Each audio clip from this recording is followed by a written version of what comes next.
Bonjour Alexandre Adler. Bonjour Bruce. L'actualité internationale, le nouvel homme fort de Hong Kong s'appelle, je vais essayer de le lire avec un accent à peu près potable, Leung Chun-ying. Ça va ou pas l'accent? Oui, c'est Bon. Chun-ying, mais évidemment, comme à Hong Kong, ils sont très anglicisés, tout le monde l'appelle CY, c'est deux initiales. Alors, Donc, c'est Monsieur Leung. un parfait inconnu, évidemment. Pour nous, ce qui est intéressant, c'est que c'est un homme qui est plutôt proche de Pékin. Oui, on le soupçonne même d'avoir sa carte du Parti communiste et de ne l'avoir jamais proclamée, bien qu'il soit un chef d'entreprise, Ouais. comme tous les gens qui font de la politique à Hong Kong. Hong Kong, c'est un système qui rappelle celui des républiques italiennes, c'est-à-dire que c'est les grands marchands qui dirigent la cité avec un empereur loin, enfin pas si loin que ça à Pékin, parce que les enfants généralement travaillent dans des banques à Hong Kong.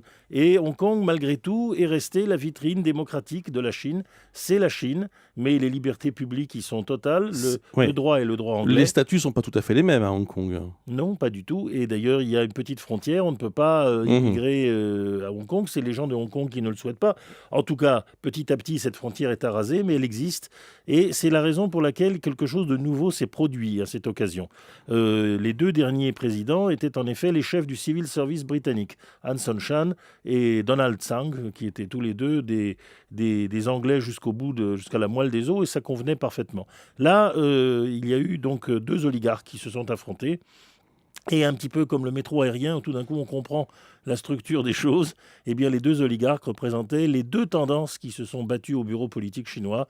Henry Tang, qui est un homme riche et un petit peu avec quelques excès, a été battu par Leung, qui représentait comment je dirais, le prosaïsme et la modération que l'on réclame aujourd'hui à Pékin et que l'on reproche tant à Po Xilai à l'échelle nationale. Donc, curieusement, cette élection de Hong Kong est une élection test. Est-ce que Hong Kong, c'est la Chine de demain ou d'après-demain?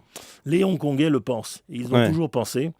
Et maintenant, les gens de Shanghai, qui les ont toujours regardés de haut en bas, se disent que malgré tout, même si Hong Kong a subi un petit déplacement de la richesse, eh bien, cet îlot démocratique, avec ses traditions juridiques, avec ce combat permanent dans les médias, cette ère de liberté, est en train de submerger la Chine. Et on sait que Wang Yang, le secrétaire du Guangdong, la province autour de Hong Kong, est aujourd'hui l'homme fort de la transition et qu'il demande une certaine démocratisation. Merci Alexandre Adler. Sur Europe 1, c'était l'actualité internationale.